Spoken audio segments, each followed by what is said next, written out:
Hello dear students, स्वागत है आप सभी के एक बार फिर से आपके अपने यूट्यूब चैनल में गाइस। उम्मीद करते हैं आप सभी बढ़िया होंगे गाइस। तो यहाँ पे अब आपके लेके आ रहे हैं हम वर्क एनर्जी पावर के JEE mains PY quiz guys. इससे पहले हमने न्यूटन लॉज ऑफ मोशन के सारे पीवाई को लगभग खत्म किए बेटा, टोटल 6 लेक्चर्स में। तो ये हमारे पास वर्क एनर्जी पावर का जो है फर्स्ट लेक्चर होने वाला है। तो चलिए बेटा स्टार्ट करते हैं आज का session without any delay.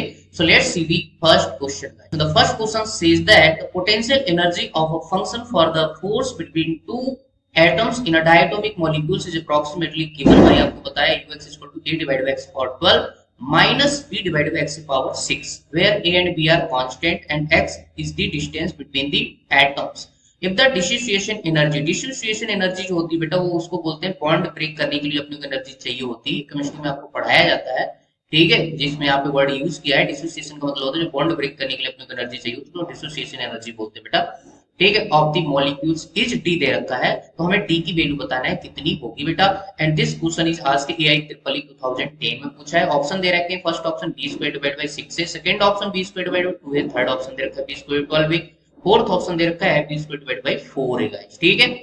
Okay, तो चलिए बेटा समझते हैं इसका सलूशन। तो एक्चुअल में ये जो क्वेश्चन है बेटा आपका मैक्सिमम और मिनिमम से जो है पूछा गया है। यहाँ पे पोटेंशियल एनर्जी का फंक्शन दे रखा है यू एक्स इक्वल टू आपको दे रखा है ए डिवाइडेड बाय एक्स की power 12 minus B divided by X की पावर 6, ठीक है। ये अपने को दे रखा है।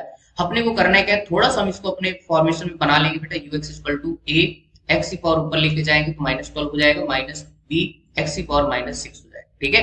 अब यहाँ पे अपने को मैक्सिमम मिनिमम की कंडीशन लगाना है बेटा। तो आपको पता होना चाहिए कि मैक्सिमम मिनिमम के केस में अब यहाँ पे फर्स्ट ऑर्डर डिफरेंशिएशन आपको पोटेंशियल एनर्जी करना पड़ेगा। इक्वेट करते हैं इसको 0 से, तो यहाँ से अपने को एक्स की वैल्यू मिलेगी, ठीक है। उसके अकॉर्डिंग जो एक्स की वैल्यू मिलेगी उसको जाके फर्स्ट से इस इक्वेशन में अपन पुट कर देंगे बेटा, ठीक है। तो अपना आंसर आ जाएगा, वही इतनी क्या हो जाएगी, एनर्जी हो जाएगी। एक्चुअल में उसने इक्विलिब्रियम की कंडीशन बोला था, है ना, वो चीज हमने यहाँ पे स्किप कर दी है। और इन्फिनिटी पे जो पोटेंशियल एनर्जी 0 बोला तो उसने रेफरेंस पॉइंट इन्फिनिटी पे लिया है, ठीक है, क्योंकि आपको पता होना चाहिए कि पोटेंशियल एनर्जी जो होती है रेफरेंस पॉइंट के थ्रू डिफाइन की जाती है, ठीक है। तो वो चीज हमने यहाँ पे स्किप कर दी है। और इक्विलिब्रियम की कंडीशन यहाँ पे बोला था, ठीक है। तो इक्विलिब्रियम की कंडीशन के लिए बेटा हम यहाँ पे क्या करते हैं, first order differentiation of potential energy equal to 0 करेंगे, वहां से x की वैल्यू मिल जाएगी और वो x की वैल्यू उठा के फिर से यहाँ पे जो हमारे पास इक्वेशन हमने फर्स्ट बोला जो अपने गिवन है उसमें पुट करेंगे और अपना आंसर आ जाएगा गाइस। तो चलिए बेटा नेक्स्ट स्टेप में अपन इसको सॉल्व कर लेते हैं, ठीक है। ओके, तो चलिए बेटा यहाँ पे देख लेते हैं इसका डिफरेंशिएशन। तो ux इक्वल टू हमारे पास कितना आया है, a x की पावर -12 और यहाँ पे लिखा है b x की पावर -6, ठीक है। इसको डिफरेंशिएट करो बेटा, dy डिवाइड बाय dx और यहाँ पे हो जाएगा -12 a x की पावर क्या हो जाएगा -12 -1, ठीक है। और यहाँ पे हो जाएगा, देखो बेटा माइनस पावर जो है नीचे आएगी तो माइनस माइनस क्या हो जाएगा प्लस हो जाएगा, और यहाँ पे हो जाएगा 6 b x की पावर -6 और -1, ठीक है। ये डिफरेंशिएशन आपको आना चाहिए बेटा, ठीक है। x की पावर n जो है यहाँ पे मैं फार्मूला अगर आपको बता दूं तो d बाई dx x की पावर n इक्वल टू होता है, यहाँ पे इसको डिफरेंशिएट करोगे तो n x की पावर क्या हो जाएगा माइनस यहाँ प्लस n -1, ठीक है। ये हमारे पास निकल के यहाँ पे आ जाता है, ये फार्मूला होता है बेटा, यही फार्मूला हम यहाँ पे लगा रहे हैं, ठीक है। तो अब हमारे पास क्या हो जाएगा बेटा, इसको यहाँ पे इक्वेट कर देना है किससे, 0 से, ठीक है। तो हमारे पास क्या हो जाएगा -12 a और डिवाइडेड बाय, देखो बेटा x की पावर -12 -1 कितना हो जाएगा x की पावर 13, नीचे आएगा तो प्लस हो जाएगा और यहाँ पे plus 6b divided by x की पावर प्लस का 7 इक्वल टू आपको हो जाएगा 0, ठीक है। यहाँ से बेटा अपन x की वैल्यू निकाल लेंगे, ठीक है। तो यहाँ एक टर्म माइनस और एक आपका प्लस है, ठीक है। तो अब क्या करेंगे, जब इसको इधर ले जाएंगे तो क्या हो जाएगा प्लस हो जाएगा। तो यहाँ पे लिख सकता हूँ 6b डिवाइडेड बाय x की पावर 7 और इधर हो जाएगा बेटा 12a डिवाइडेड बाय x की पावर 13।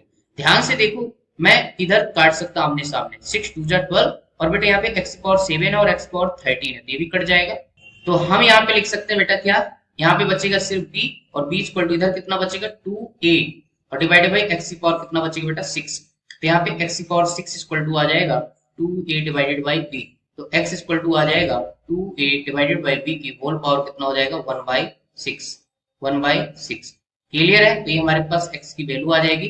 अब इस वैल्यू को उठा के अपन जो यहाँ पे क्वेश्चन नंबर 1 दिए इस पे जाके पुट कर देंगे बेटा, ठीक है। तो हमारे पास आंसर आ जाएगा, ठीक है। तो हमारे पास क्या लिखा हुआ है, ux equal to a divided by x की power 12 minus b divided by x की पावर 6, ठीक है। यहाँ पे x की वैल्यू हमारे पास कितनी आई बेटा, x की वैल्यू आई है 2a डिवाइडेड बाय b की होल पावर 1/6, ये हमारे पास वैल्यू आई है। इसको यहाँ पे x की जगह सब्स्टिट्यूट कर दो बेटा तो आंसर आ जाएगा। तो ux इक्वल टू इसी को उसने d बोला है बेटा, यही हमारे पास डिसोसिएशन एनर्जी हो जाएगी इस पर्टिकुलर कंडीशन में। तो a डिवाइडेड बाय x की जगह कितना रखोगे 2a डिवाइडेड बाय b कि होल पावर 1/6 और ऊपर से 12 लगा हुआ तो कितना हो जाएगा 12/6 और माइनस बी तो एज इट इज रहेगा बेटा 2a डिवाइड बाई बी की होल पावर 6 डिवाइडेड बाई 6 तो ये क्या हो जाएगा बल्ले बल्ले हो गया भैया यहाँ पे 6 2 जो है आपका 12 हो जाएगा।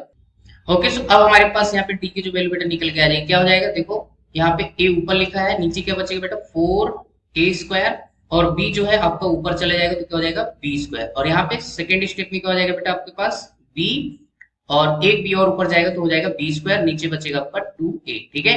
अब इसको थोड़ा सॉल्व करेंगे बेटा देखो एक कैंसिल हो जाएगा तो यहाँ पे बचेगा b स्क्वायर डिवाइडेड बाई आपका 4a नीचे बचेगा और यहाँ पे हो जाएगा b square divided by 2a इसको एलसीएम करेंगे तो कितना आएगा एलसीएम आपका 4a एलसीएम आएगा ठीक है 4a एलसीएम आएगा जब इसको सॉल्व करेंगे बेटा ठीक है क्या हो जाएगा यहाँ पे देखो यहाँ तो आपका क्या हो जाएगा b square as it is ठीक है और यहाँ पे क्या हो जाएगा -2b स्क्वायर ठीक है तो हमारे पास जो फाइनल एनर्जी आ जाएगी that is -b square divided by 4a ठीक है तो अपने आप माइनस इग्नोर करेंगे ठीक है डिसोसिएशन एनर्जी है तो अपन इसमें पॉजिटिव वैल्यू ले लेंगे तो आपके पास जो आंसर आएगा that is b square divided by 4a ठीक है ये हमारे पास बेटा फाइनल आंसर आ जाएगा डिसोसिएशन एनर्जी का। तो यहाँ पे देखेंगे कौन सा आपका ऑप्शन जाने वाला है that is option 4 is the correct guys ठीक है आपका 4 ऑप्शन यहाँ पे सही ठीक है। तो आई होप गाइस सॉल्यूशन आपको अच्छे से क्लियर हो गया होगा सिंपल सा क्वेश्चन तो कोई बड़ी बात नहीं है जब भी ऐसे क्वेश्चन आए तो आपको कुछ नहीं करना है यार फर्स्ट ऑर्डर डिफरेंशिएशन करो उसको कंडीशन जो है आपको दी जाएगी इक्विलिब्रियम स्टेबल मिनिमा जो भी आपको बताया जाएगा तो उसी के अकॉर्डिंग आपको इसको सॉल्व करना पड़ेगा ठीक है। तो ऐसे क्वेश्चन अक्सर आते रहते हैं बेटा तो चलिए देखते हैं बेटा नेक्स्ट क्वेश्चन ठीक है। Okay so let's see the next problem says that if time t equal to 0 second a particle starts moving along the x axis if its kinetic energy increases uniformly with time t the net force acting on it must be proportional to मतलब आपको force का जो है dependency बताना है time के साथ क्या होगा बेटा सिंपल सा क्वेश्चन है कंडीशंस आपको दे रखी है and this question is asked AI triple 2011 guys option दे रखा है 1/√t फर्स्ट ऑप्शन सेकंड दे रखा है स्क्वायर रूट टी कांस्टेंट है थर्ड ऑप्शन बोला है फोर्थ ऑप्शन आपका टी के साथ ठीक है डिपेंडेंसी बताया। Okay guys let's see the solution समझते बेटा यहाँ पे क्या होने वाला है ठीक है। उसने बोला है कि time t equal to 0 particle start moving along X axis if it's kinetic energy increases uniformly with time मतलब यहाँ पे काइनेटिक एनर्जी का टाइम के साथ रिलेशन बताया वो भी डायरेक्टली प्रोपोर्शनल बोला है यूनिफॉर्मली टाइम बढ़ेगा तो काइनेटिक एनर्जी बेटा बढ़ेगी ठीक है। यहाँ पे काइनेटिक एनर्जी में लिख सकता हूँ बेटा क्या हो जाएगा हाफ mv स्क्वायर और यहाँ पे प्रोपोर्शनलिटी साइन हटाओगे तो एक आपका लैम्डा कुछ कांस्टेंट मान सकते हो बेटा ठीक है। तो वैसे भी हमें कांस्टेंट से लेना देना नहीं सिर्फ डिपेंडेंसी अपने को चाहिए तो मैं क्या लिख सकता हूँ v square equal to lambda और यहाँ पे 2 भी आ जाएगा डिवाइडेड बाई m ठीक है पूरा मामला कांस्टेंट है इनटू t ठीक है। तो इसको हटाओ यार मैं सीधा सीधा v की डिपेंडेंसी देख रहा हूँ टाइम के साथ तो पावर इधर ट्रांसफर करोगे तो क्या हो जाएगा t की पावर 1/2 ठीक है स्क्वायर रूट में जाएगा। अब हम क्या करेंगे बेटा हम इसको क्या करेंगे अगर इसको क्या कर दूं मैं डिफरेंशिएट कर दूं किसके साथ टाइम के साथ तो मैं क्या लिख सकता हूँ इसको dv divided by dt equal to यहाँ पे डायरेक्टली क्वेश्चन के साथ लेके चलो 1/2 और t की पावर क्या हो जाएगा 1/2 -1 ठीक है। तो अब आगे क्या जाएगा बेटा 1/2 ये भी कांस्टेंट है इसको भी हटाओ यार तो यहाँ पे क्या हो जाएगा -1/2 ठीक इसको सॉल्व करोगे एलसीएम वगैरह लेके तो t की पावर क्या हो जाएगा -1/2 बोले तो ये नीचे जाएगा तो क्या हो जाएगा स्क्वायर रूट ऑफ t ठीक है। तो ये मेरे पास dv बाई dt लिखा हुआ है dv बाई dt क्या होता है बेटा एक्सीलरेशन क्लियर है क्या होता है आपका एक्सीलरेशन तो a is directly proportional to क्या आ जाएगा आपके पास 1/√t हो जाएगा ठीक है। अब बेटा यहाँ पे एक रिलेशन मालूम होना चाहिए f इक्वल टू क्या होता है ma होता है मास कांस्टेंट है ठीक है मास कांस्टेंट है तो f डायरेक्टली प्रोपोर्शनल टू क्या हो जाएगा a तो इसका मतलब यहाँ पे f जो आ जाएगा that is directly proportional to square root of t ठीक है। तो ये मेरे पास क्या हो जाएगा इस क्वेश्चन का आंसर हो जाएगा मतलब फोर्स जो होगा टाइम के साथ कैसे डिपेंड करेगा 1/√t ठीक है। तो इस पर्टिकुलर क्वेश्चन का जो आंसर जाएगा दैट इज ऑप्शन फर्स्ट ठीक है। तो आई होप गाइस सॉल्यूशन आपको अच्छे से क्लियर हो गया ओके। तो चलिए बढ़ते हैं next question okay so let's see the next problem says when a rubber band is stretched by a distance x it exerts a restoring force of magnitude आपको दे रखा है f equal to ax plus bx square ठीक है। जो force है आपका x का फंक्शन है ठीक है where a and b are आपको कांस्टेंट बोला हुआ है the work done in stretching the unstretched rubber band by l is ठीक है रबड़ को L लेंथ तक इसको स्ट्रेच करने में कितना वर्क डन करना पड़ा वही अपने को कैलकुलेट करना है बेटा ठीक है। And this question is asked JEE 2014 options आपको दे रखे हैं first option second option third option fourth option clear है। तो आई होप आपको क्वेश्चन क्लियर हो गया होगा बेटा। तो चलिए समझते हैं इसका कॉन्सेप्ट ठीक है। अब यहाँ पे जो क्वेश्चन है work done by variable force से रिलेटेड है ठीक है। तो इस केस में जो हमारा वर्क डन दिया जाता है that is W equal to integration of f dx ठीक है। x का फंक्शन है तो सिर्फ अपन यहाँ पे इंटीग्रेशन f dx लिखेंगे y z लिखने की जरूरत नहीं है बेटा इसकी जो लिमिट लगेगी 0 से L तक अपन लगा देंगे, ठीक है। अब यहाँ पे फोर्स का एक्सप्रेशन आपको दे रखा है, तो इसको जस्ट यहाँ पे वैल्यू पुट कर देंगे और अपना आंसर आ जाएगा। इंटीग्रेशन परफॉर्म करने के बाद कोई बड़ी बात नहीं है। ax प्लस bx स्क्वायर, यहाँ पे आपको फोर्स की वैल्यू रखना है और इंटीग्रेशन ऑफ dx आप कर दीजिए, ठीक है। तो पहले इंटीग्रेशन परफॉर्म कर लीजिए, उसके बाद लिमिट पुट कर देना बेटा, ठीक है। तो बेटा a इंटू एक्स, एक्स की पावर कितनी है 1, ठीक है। जब इंटीग्रेशन करोगे तो एक्स पावर 1 प्लस 1 2 हो जाएगा, डिवाइडेड बाय 2 आ जाएगा, क्लियर है। प्लस यहाँ पे क्या हो जाएगा b, एक्स की पावर कितनी है 2, तो 2 प्लस 1 और डिवाइडेड बाय कितना हो जाएगा 2 प्लस 1 बोले तो 3, ठीक है। लिमिट हमारी जो लगेगी that is 0 to L, clear है। तो इसको अपन फर्दर जब सॉल्व करेंगे बेटा तो मेरे पास आ जाएगा a x square by 2 plus b x की पावर क्यू डिवाइडेड बाई 3 है। अब लिमिट पुट कर देंगे, आपके सामने आपका आंसर आ जाएगा, क्लियर है। नेक्स्ट स्टेप पे अपन देख लेते हैं बेटा। हमारे पास है a बाई 2, लिमिट पुट करिए L square minus 0 plus b divided by 3 और यहाँ पे l की पावर 3 बन जाएगा और माइनस 0, ठीक है। हमारे पास वर्क डन निकल जाएगा that is a l square by 2 plus b l की पावर 3 डिवाइडेड बाई 3, ठीक है। ओके, सो ये हमारे पास क्या हो जाएगा, वर्क डन का एक्सप्रेशन यहाँ पे निकल के आ जाएगा बेटा। दिस इज द आंसर, ठीक है। अब देख लेते हैं हमारे पास यहाँ पे क्वेश्चन में कौन सा ऑप्शन जो है मैच कर रहा है, ठीक है। तो यहाँ पे al square by 2 plus bl square by Q, आपका जो है ऑप्शन कौन सा है बेटा, ऑप्शन थर्ड जो है बेस्ट ऑप्शन है, ठीक है। तो इस पर्टिकुलर क्वेश्चन का जो आंसर जाएगा that is option third is the correct answer, ठीक है। तो आई होप आपका सॉल्यूशन क्लियर हो गया बेटा। चलिए मूव करते हैं अपन नेक्स्ट क्वेश्चन की। Okay, so let's see the next problem. Problem says a particle of mass m is moving in x direction with a speed आपको बोला है 2b is hit by another particle of mass 2m moving in the y direction with speed v if the collision is perfectly inelastic बोला है बेटा। कौन सा collision है आपका, perfectly inelastic, the percentage loss in energy during the collision is close to, मतलब यहाँ पे अप्रोक्सीमेट आंसर बताना है। ऑप्शन दे रखे 44%, second option 50%, third option 56%, fourth option दे रखा है 62% and this question is asked JEE mains 2015, ठीक है। Okay, so let's see the solution. Okay, so यहाँ पे सबसे पहले आपको समझना है बेटा, अपने को यहाँ पे निकालना है परसेंटेज लॉस ऑफ एनर्जी, आपको कैलकुलेट करना है। तो लॉस ऑफ एनर्जी निकालते कैसे, यहाँ पे मैं फार्मूला लिख देता हूँ, K final minus K initial divided by K initial multiply 100%, ठीक है। This is the formula to find the loss of energy, clear है। तो अब यहाँ पे बेटा देखो मोमेंटम भी अपने को कंजर्व करना पड़ेगा, क्योंकि दुनिया का कोई सा भी कोलिजन हो बेटा मोमेंटम तो आपको कंजर्व रहेगा, बट यहाँ पे एनर्जी कंजर्व नहीं रहेगी क्योंकि परफेक्टली इलास्टिक कोलिजन है। और परफेक्टली इलास्टिक कोलिजन का मतलब क्या होता है, मान लीजिए मेरे पास दो बॉडी है बेटा, स्टार्टिंग में यहाँ पे बैठी हुई की रफ्तार मान लो u1 है इसकी और इसकी क्या है u2 है, मास वगैरह आपको यहाँ पे दे रखे हैं m1 और इसके मास m2 है। आफ्टर कोलिजन क्या होगा, दोनों बॉडी क्या हो जाएंगी, स्टक कर जाएंगे, समझ रहे हैं ना, दोनों एक साथ चलेंगी, कंबाइंड मोशन करेंगी in case of perfectly inelastic collision guys, ठीक है। तो सबसे पहले आपको यहाँ पे ये टर्मिनोलॉजी जो यूज की है कोलिजन के टाइप्स जो अच्छे से आनी चाहिए, तभी इस क्वेश्चन को आप टैकल कर सकते हो। बट यहाँ पे प्रॉब्लम ये है कि यहाँ पे वेलोसिटी जो है स्टार्टिंग की अलग अलग डायरेक्शन में दे रखी है। फर्स्ट की जो है एक्स डायरेक्शन में दे रखी है, दूसरी की जो है वाई डायरेक्शन में दे रखी है। तो आपको उसी के अकॉर्डिंग क्या करना पड़ेगा बेटा, डील करना पड़ेगा, ठीक है। तो चलिए स्टार्ट करते हैं, यहाँ पे समझते हैं बेटा और आगे अच्छे से। ओके, सो चलिए बेटा थोड़ा सा उसका एफबीडी बना के समझ लेते हैं। यहाँ पे एक आपका मास दे रखा है m and it is moving with रफ्तार 2v अलोंग x डायरेक्शन। एक आपका मास दे रखा है 2m and it is moving along y direction with speed v दे रखा है, ठीक है। अब यहाँ पे बेटे एक बात समझो, जब कोलाइड करने के बाद ये क्या हुआ होगा ये थोड़ा सा देख लेते हैं बेटा, ठीक है। यहाँ पे बोला है परफेक्टली इनइलास्टिक है, तो उसमें क्या होते हैं, दोनों पार्टिकल स्टक कर जाते हैं और इनका जो मोशन होता है वो कंबाइंड फॉर्म में होता है बेटा, क्लियर है। और इनकी कॉमन वेलोसिटी जो आएगी vc आएगी, ठीक है। तो यहाँ पे थोड़ा सा देख लेते हैं, एक पार्टिकल आपका किस में जा रहा था, x में जा रहा था, और एक आपका किस में जा रहा था, y में जा रहा था। जो फाइनल रिजल्टेंट वेलोसिटी आएगी वो कुछ ऐसी आएगी बेटा, इसको अपन vc बोल रहे हैं। तो यहाँ पे अपने को vx निकालना पड़ेगा और vy निकालना पड़ेगा, ठीक है। तो vc जो वैल्यू आ जाएगी फाइनल जो रिजल्टेंट आएगी that is equal to square root of vx square plus vy square, ठीक है। यहाँ पे इस फार्मूले की हेल्प से जो है हमारे पास क्या आ जाएगी, vc आ जाएगी, ठीक है। तो चलिए बेटा देख लेते, कभी कभी आपसे एंगल भी पूछा जा सकता था, तो एंगल भी यहाँ से निकाल सकते थे, एक्स एक्सिस से कोई बड़ी बात नहीं है। तो tan थीटा आप लगा देते तो कितना आंसर आ जाता, vy डिवाइडेड बाय vx, ठीक है। मैं एडवांस में चीज बता रहा हूँ, और कभी आपसे इन फ्यूचर आपसे कभी एंगल वगैरह पूछ लिया जाए तो आप निकाल सकते हो।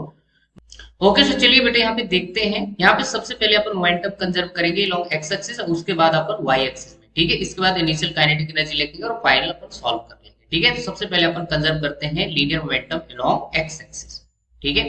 तो एक्स एक्सिस में क्या होगा बेटा, देखो स्टार्टिंग में क्या है 2mv, मास m है, रफ्तार कितनी है 2v, तो कितना हो जाएगा 2mv।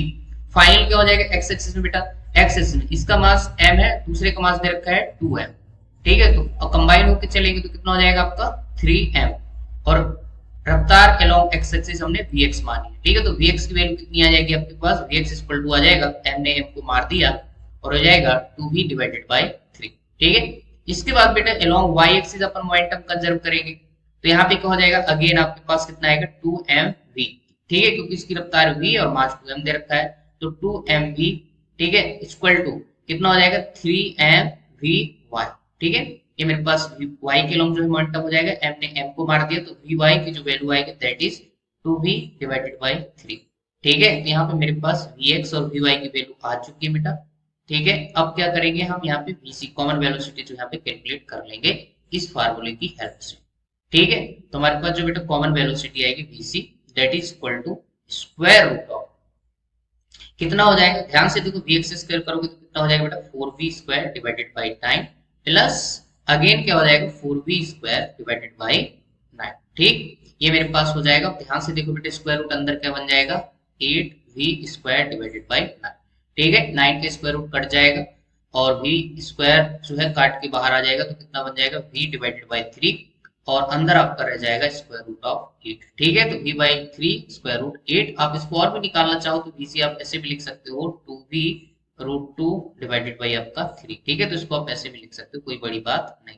ठीक है। तो ये हमारे पास कॉमन वेलोसिटी निकल के आ जाती है, ठीक है। इसके बाद यहाँ पे हम कैलकुलेट कर लेते हैं आपकी इनिशियल काइनेटिक एनर्जी, ठीक है। तो initial kinetic energy first particle कितनी हो जाएगी बेटा, हाफ m, तो m रहेगा, रफ्तार कितनी है 2v का स्क्वायर, तो कितना हो जाएगा आपके पास 4mv स्क्वायर डिवाइडेड बाई 2, 2 से 4 मरेगा तो कितना हो जाएगा 2mv स्क्वायर, ठीक है। ये फर्स्ट पार्टिकल की इनिशियल काइनेटिक एनर्जी है, समझ रहे हैं कि नहीं, फर्स्ट पार्टिकल की।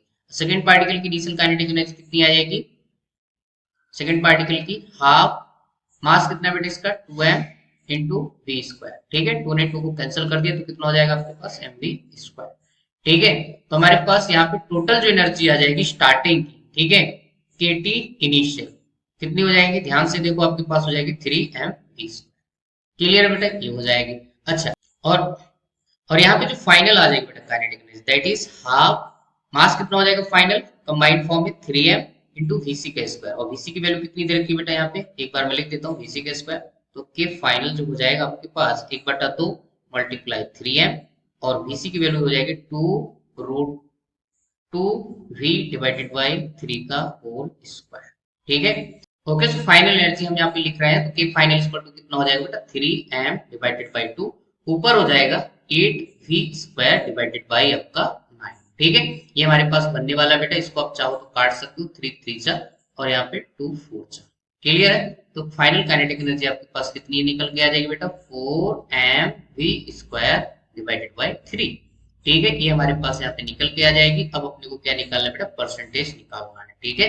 तो हमारे पास परसेंटेज निकालने के लिए सबसे पहले चेंज निकालना पड़ेगा, तो के फाइनल माइनस के इनिशियल कितना है 4mv square divided by 3, initial हमारे पास आया है 3mv स्क्वायर और डिवाइडेड बाई 1 कर लीजिए, एलसीएम वगैरह करेंगे तो क्या हो जाएगा 3 3 जा 9, 3 3 जा 9, 4mv square minus 9mv square, तो डिवाइड बाई कितना हो जाएगा आपका 3, ठीक है। ये हमारे पास आ जाएगा बेटा change in kinetic energy, clear है। चलिए अब इसको थोड़ा नेक्स्ट स्लाइड में सॉल्व करेंगे, माइनस का कितना आ जाएगा, देखो चेंज इन काइनेटिक एनर्जी जो है माइनस हो सकती है, ठीक है, माइनस जो यहाँ पे लॉस को बताएगा तो उससे डरने की जरूरत नहीं है, तो माइनस का 5mv स्क्वायर डिवाइडेड बाई 3, ठीक है। ये हमारे पास total change in kinetic energy आ गया, ठीक है। तो माइनस को आप इग्नोर करो, माइनस जो है लॉस को बता रहा है, ठीक है। अच्छा, अगर हमारे पास चेंज आ गया तो हम क्या निकाल सकते हैं, यहाँ पे परसेंटेज निकालते हैं, ठीक है। तो डेल्टा के डिवाइड बाई के आई इक्वल टू कितना हो जाएगा minus 5mv square divided by 3 और divided by 3mv square initial kinetic energy, ठीक है। तो कितना हो जाएगा 5mv स्क्वायर डिवाइडेड बाई 3 3 कितना हो जाएगा 9, 3 3 9mv स्क्वायर, बेटा mv square get cancel out, बचेगा कितना 5/9, ठीक है। अब दोनों साइड 100 से मल्टीप्लाई कर दोगे तो बेटा आपके पास आ गया percentage of loss of energy. ठीक है, तो अब यहाँ पे इसको डिवाइड कर दीजिए बेटा, 5 मल्टीप्लाई 9 मल्टीप्लाई 100%, तो ये कितना हो जाएगा, देखो इसको भाग लगाओ तो 0 पॉइंट क्या हो जाएगा 5 5, और यहाँ पे और भाग देते जाओगे तो आपका कुछ 5 6 समथिंग ऐसे आता जाएगा, और मल्टीप्लाई 100 करोगे तो आंसर जो आएगा दैट इज 5.5, और 6 समथिंग जो है आंसर आ जाएगा, this would be your answer. इतना परसेंट जो है एनर्जी लॉस हुआ होगा। ठीक है, अब उसने जो अपने से क्लोज बोला है तो क्लोज के हिसाब से जो आंसर जाएगा 55 की जो जस्ट क्लोज है that is 56% in the correct answer. ठीक है, तो आई होप आपको सोल्यूशन क्लियर हो गया होगा। तो इस क्वेश्चन का जो आंसर हो जाएगा दैट इज 56%। ठीक है, तो चलिए बेटा मूव करते हैं अपन नेक्स्ट क्वेश्चन की तरफ। Okay, so let's see the next problem, guys. Problem says a time-dependent force F is equal to 60 दे रखा है, acts on a particle of mass 1 kg. If the particle starts from the rest, बोले तो यहाँ पे initial रफ्तार particle की 0 है, तो work done by the force during the first 1 second will be, guys. ठीक है, and this question is asked JEE में 2017, गाइस। ऑप्शन दे रखे हैं 4.5 joule, 22 joule, 9 joule, 18 joule. Okay guys, तो चलिए समझते हैं बेटा इसका कॉन्सेप्ट, सॉल्यूशन क्या होने वाला है। ठीक है, तो बेटा यहाँ पे आपको क्या दे रखा है, F इक्वल टू 60, बोले तो फोर्स जो है टाइम का फंक्शन दे रखा है। अब इस क्वेश्चन को सॉल्व करने के लिए हम क्या कॉन्सेप्ट लगाए बेटा, तो हम यहाँ पे लगा सकते हैं work energy theorem, total work done by all forces which are acting on the system. समझ रहे हैं, इक्वल टू क्या हो जाएगा, चेंज इन काइनेटिक एनर्जी। ये फिर मेरे पास क्या होता है बेटा, वर्क एनर्जी थ्योरम होता है। ठीक है, अब इसको अगर आप ओपन करोगे तो आपके पास आ जाएगा फाइनल काइनेटिक एनर्जी, बोले तो half m v square minus initial kinetic energy half m u square. Particle starting from rest है तो यहाँ पे इनिशियल रफ्तार 0 हो जाएगी बेटा, तो हमारे पास यहाँ पे वर्क डन आ जाएगा, total work done that is half m v square. ठीक है, तो अपने को वी की वैल्यू निकालना है, अगर वी मिल जाएगा तो हमारा आंसर आ गया बेटा। ठीक है, तो यहाँ पे आप देखो फोर्स की इक्वेशन दे रखा है टाइम के फंक्शन के फॉर्म में। ठीक है, तो हम क्या कर सकते हैं, फोर्स को लिख सकते हैं बेटा एम ए इक्वल टू 60। ठीक है, और यहाँ पे मास को आपको 1 kg दे रखा है। ठीक है, तो ये रख सकते हो 1, और ए को हम लिख सकते हैं dp by dt equal to कितना 6 इंटू टी। ठीक है, हमें भी निकालना है, तो dp इक्वल टू कितना हो जाएगा बेटा, यहाँ पे ध्यान से देखो 6t इंटू dt। ठीक है, दोनों साइड इंटीग्रेशन परफॉर्म कर दो बेटा।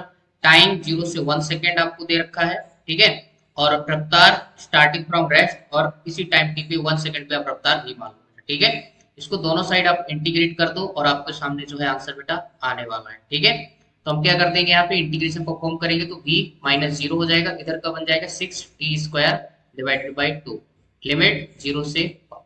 ठीक है, तो v इक्वल टू जो आपका आ जाएगा दैट इज, देखो बेटा क्या हो जाएगा, ये आपका निपट जाएगा यहाँ से, बल्ले बल्ले 3 इंटू 1 का स्क्वायर माइनस 0, तो आंसर कितना आ जाएगा 3 मीटर पर सेकेंड। ठीक है, तो हमारे पास फाइनल रफ्तार जो आ जाएगी 1 सेकेंड में, तो कितनी हो जाएगी 3 मीटर पर सेकेंड। ठीक है, वर्क डन कितना आ जाएगा बेटा, हाफ एम की वैल्यू 1 दे रखी, v की वैल्यू कितनी हो जाएगी 3 का स्क्वायर, बोले तो 9, तो 9 बाई 2 इक्वल टू 4.5 जूल। ठीक है, इस पर्टिकुलर क्वेश्चन का जो आंसर हो जाएगा दैट इज 4.5 जूल। ठीक है, तो आई होप आपको सोल्यूशन क्लियर हो गया होगा बेटा। तो इस पर्टिकुलर क्वेश्चन का जो आंसर जाएगा दैट इज ऑप्शन फर्स्ट। ठीक है, तो this was your question guys. Okay, so ये था ओवरऑल आज का डिस्कशन गाइस। बाकी प्रॉब्लम जो है अपन करेंगे नेक्स्ट वीडियो में, तो आज के लिए इतना ही, मिलते हैं फिर आपको नेक्स्ट वीडियो में। तब तक के लिए thank you, good luck to all. Video अच्छा लगे तो यार लाइक कर देना, चैनल को सब्सक्राइब कर देना, ताकि सारे वीडियो आप तक पहुंच सके और आपकी प्रिपरेशन में जो है हेल्प कर सके बेटा। ठीक है, तो चलिए फिर मिलेंगे आपको नेक्स्ट वीडियो में नेक्स्ट प्रॉब्लम के साथ। Thank you for watching this video.